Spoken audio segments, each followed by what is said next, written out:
Flat shading. Flat shading is a simple shading technique used in computer graphics to give objects a uniform color.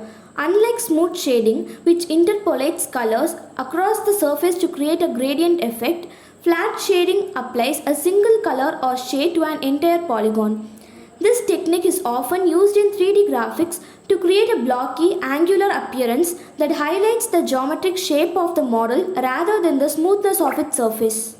Uniform color polygon. In flat shading, each polygon of a 3D model is rendered with a single color or shade, calculated based on the polygon's normal vector and lighting conditions.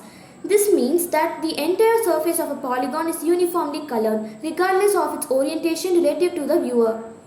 Advantages. Flat shading offers several advantages, particularly in contexts where simplicity, performance, and a specific visual style are desired. Lower computational load, faster rendering, easier to implement, less data processing. Applications.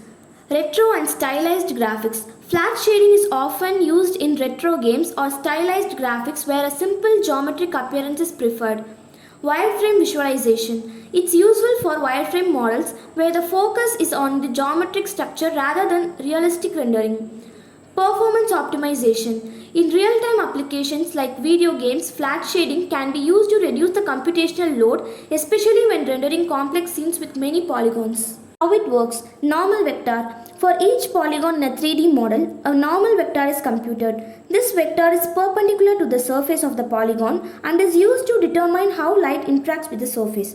To compute the normal vector of a polygon, you typically use the cross product of two vectors that lie on the polygon surface.